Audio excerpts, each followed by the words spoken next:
For many years before I started at this congregation, Chris Friedrichs has always given the Yom Kippur afternoon talk.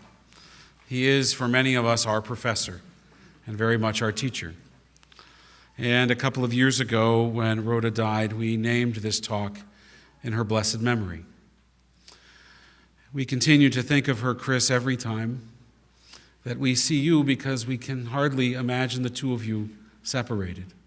You were both our teachers, and we invite you now to share with us teaching from you, but also we know from her, and in honor of her memory.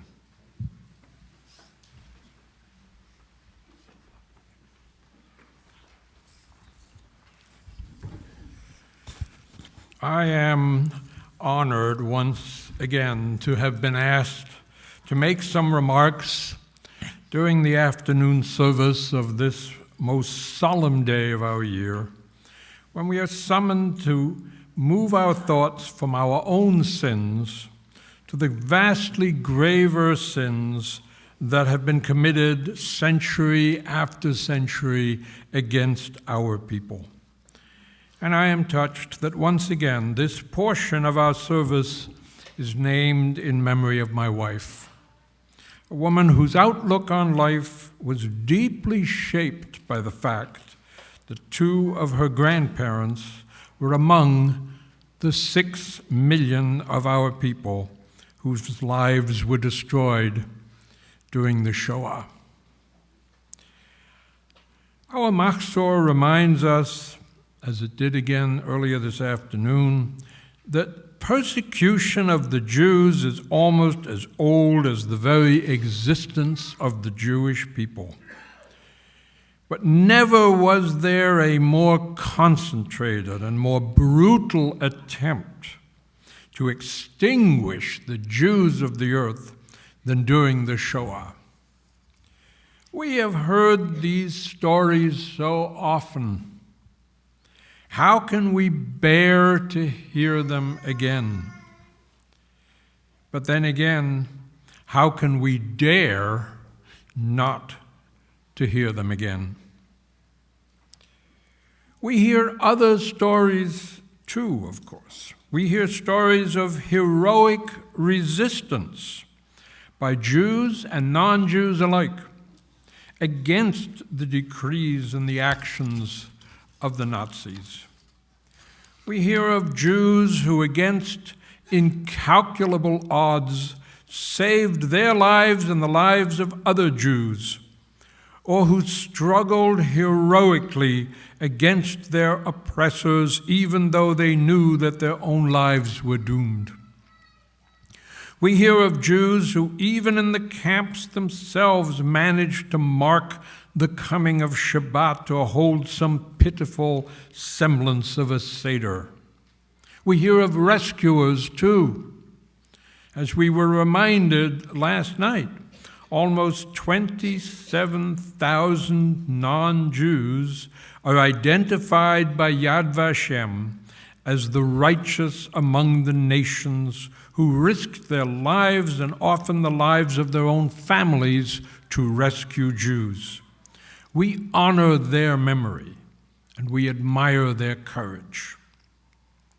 Yet in doing so, we must take enormous care never to say that the Shoah was unspeakably terrible, but at least it gave some people the opportunity to perform great deeds of faith or generosity. In fact, no sentence about the Holocaust that includes the phrase, "but at least," is morally acceptable.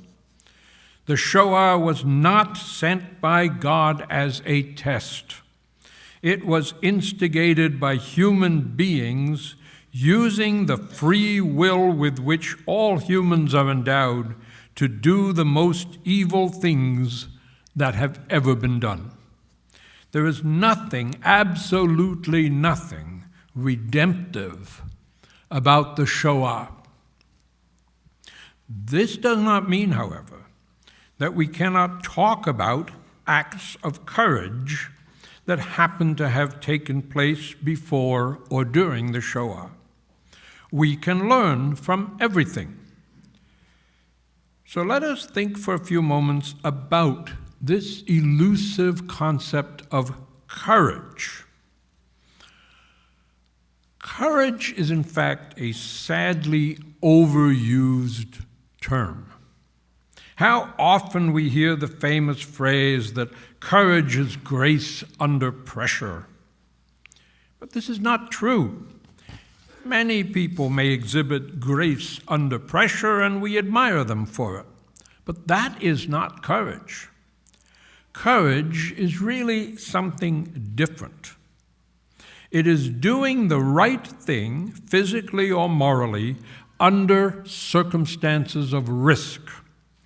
It is the situation of taking a risk to do the right thing because it would be hard to live with oneself if one did not. Courage cannot be taught. Many virtues can be taught, of course. We try to teach our children the virtues of courtesy, of kindness, caring, consideration for others. And we try hard to practice those virtues ourselves. But courage cannot be taught or instilled. Many people go through life exhibiting all the qualities of kindness and caring, but have never been called upon to perform an act of courage. And good for them. One does not need to have shown courage to be a good person. Yet that does not mean we should not record with reverence and respect the actions of Jews and non-Jews alike during the Shoah, which represented true acts of courage. What made these acts into manifestations of courage was that they were undertaken at considerable risk.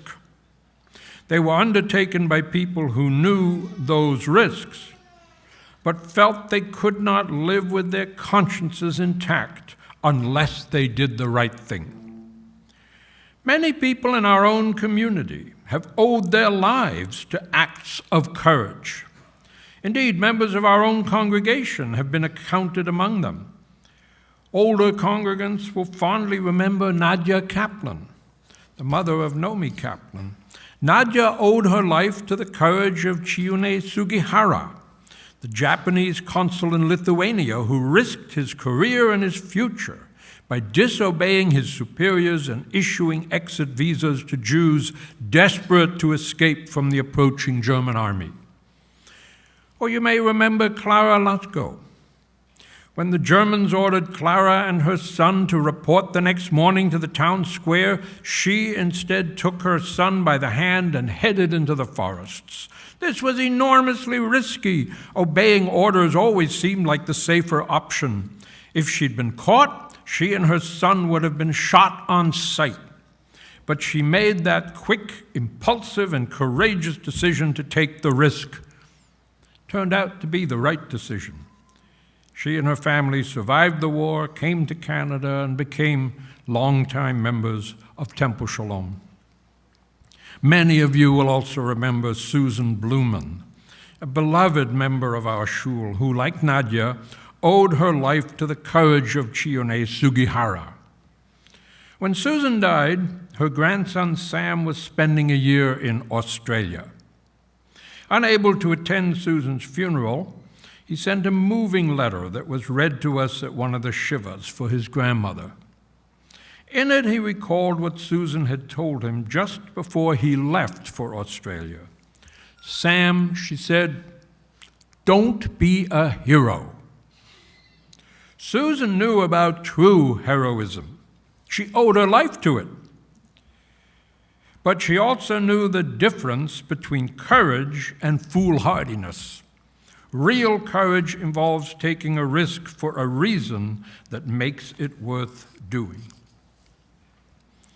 Allow me to tell two stories from my own family that for me have always embodied the true meaning of courage. One concerns my wife's father, Dr. Hans Lange. I never knew him, for he died a number of years before I met Rhoda. But I knew his story well. Hans Lange was a Jewish doctor in Berlin. One day in 1936, he woke up to a knock on the door. It was the Gestapo, ordering him to get dressed and come with them. As he got dressed, he carefully pinned onto his suit jacket the medals he'd been awarded as a German soldier in the First World War. He was taken to the Gestapo headquarters in Berlin, put in an empty room, and told to wait. That is when he made a snap decision. He simply opened the door, left the room, walked down the corridor looking as confident as he could in his suit with the war medals, and said to a guard, "This is my first day here," which was true enough. "Where can I get a bit of lunch?" The guard directed him to a cafe around the corner. So out he went, and within seconds he started running to the train station, took the next train to the Czech border, waited till nightfall, and crossed the border to freedom. A year later, he made it to New York. In New York, he met a woman. She too was Jewish and also from Berlin. Eventually, they married. Their daughter was my wife. Though I never knew my father-in-law, I heard much about him. And I will never forget what my mother-in-law once said about her late husband. What she said was this: "I always knew what would happen if some group of people here in New York, Puerto Ricans maybe, or some group like that, started to be persecuted the way we were in Germany and became desperate for their lives. He would have insisted that we must hide some in our basement. I would have been terrified, but he would have had the courage and we would have had to do it." Let me tell one more story, one that is much less dramatic, but it is one that I grew up with. I had 4 grandparents, 2 Jewish, 2 not Jewish. My Jewish grandmother, my mother's mother, managed to get out of Germany in time, came to New York, which she lived to the age of 95. My Jewish grandfather had a different fate. He lived in France and stayed there until he died in Lyon in January of 1944 under circumstances that have never been fully clarified but are all too easy to imagine. But I also had 2 non-Jewish grandparents, my father's parents. I never knew them because they died in Germany of natural causes before I was born. But I grew up knowing that I should venerate their memory. I knew, of course, that my father had loved his parents, but it was my mother, my Jewish mother, who instilled in her children a deep respect for these Christian grandparents whom we never knew. Let me tell you why. My parents met in Germany after the Nazis came to power. At first, it was still possible for Jews and non-Jews to get together, but after 1935, when the Nuremberg laws were passed, their relationship had become illegal, and they could only meet in secret. They decided to go to the United States, where they could get married. My father had actually been denied permission to leave Germany because he had skills that might be relevant for the coming war effort, so making those arrangements was difficult. On top of that, he did not dare tell his parents about his plans because if they were interrogated after his departure, he wanted them to be able to say truthfully that they had no idea. But he also wanted them to meet and know the woman for whom he was going to give up his career and his country. So he asked his parents if he could visit them with a young woman of his acquaintance. His parents lived in a small town in Thuringia, a hotbed of Nazism, the kind of place where spying neighbors always seemed to know who was coming and going, but they said, of course, and my father and mother went. My grandparents knew perfectly well that their visitor was Jewish, but nothing was said about that. They simply extended every form of gracious hospitality, leisurely meals, long walks in the park, agreeable conversations about art and books.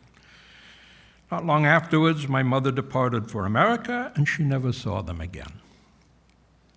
On the surface, this may not sound like anything very courageous. I know that this room is full of people whose sons or daughters have come to your home, bringing a friend or partner or spouse of a different religion or ethnicity or way of life. I know that you have welcomed this friend or partner into your home with every form of graciousness and hospitality. Sometimes it may even have been difficult for you to do so. But there is still a difference.